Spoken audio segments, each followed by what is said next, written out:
नमस्कार दोस्तों, lifeline astro channel में आपका स्वागत है।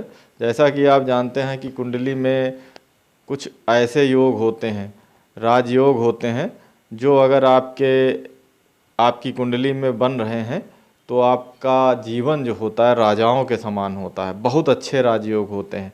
ऐसे ही कुछ राजयोगों के बारे में आज चर्चा करेंगे जो बहुत अच्छे माने गए हैं। तो सबसे पहले एक राजयोग की बात करेंगे। धनु राशि के पूर्वार्ध में सूर्य के साथ चंद्रमा हो और लग्न में शनि बलवान स्थिति में हो। ये विशेषतया 7, 9, 10, 11 जो राशियां होती हैं उसमें हो अगर तो ज़्यादा अच्छा होता है।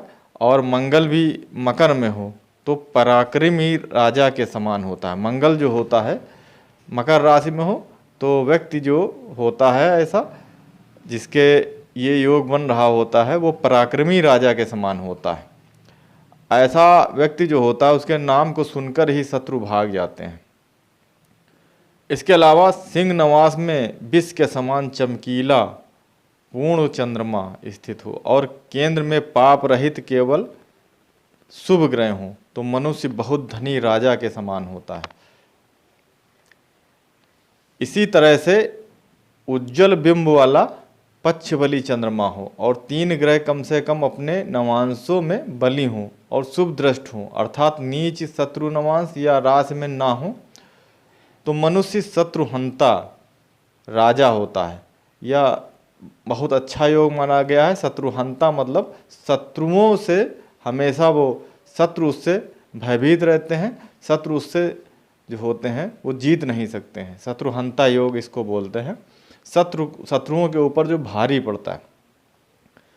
इसी प्रकार से उत्तम नवांश में उच्च राशि, स्वराशि या वर्गोत्तम में स्थित चंद्रमा को कोई बलवान ग्रह देखे और लग्न में कोई पाप ग्रह ना हो तो मनुष्य प्रतापी राजा के समान होता है। ये भी बहुत अच्छा माना गया है राजयोग, बहुत अच्छा होता है ये।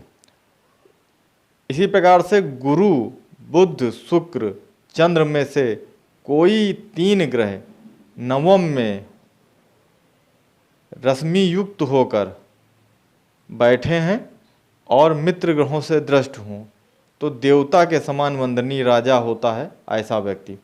अब ये पुराने हिसाब से जो ऋषि मुनियों ने इसको लिखा है तो उस समय राजसी जीवन होता था लोगों का, तो उस प्रकार से राजा के समान लिखा है।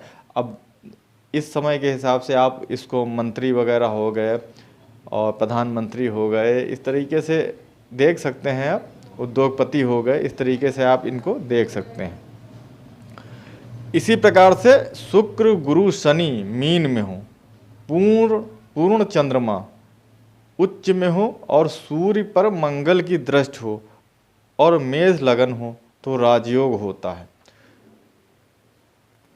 ऐसा भी बताया गया है उस राजा की सेना में, ऐसा बताया गया है उस समय के हिसाब से उस राजा की सेना में उड़ने वाली धूल में सूर्य को अस्त हुआ समझकर कमरिनी में भी मुरझा जाती हैं। मतलब ऐसा बताया गया है, इसमें लिखा हुआ है कि पुस्तक में कि उड़ने वाली धूल में सूर्य को अस्त हुआ समझकर कमलिनी भी मुरझा जाती है, ऐसा बताया गया है।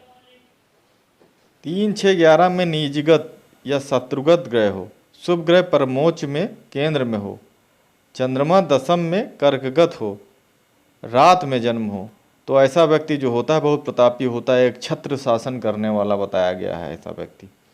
इसी प्रकार से चंद्रमा व गुरु केंद्र में हो और उन पर शुक्र अपनी दृष्टि रखे और कोई भी ग्रह नीच में ना हो तो मनुष्य बहुत यशस्वी होता है। चलिए इसी राजयोगों को आगे बढ़ाते हुए और एक राजयोग की बात करेंगे।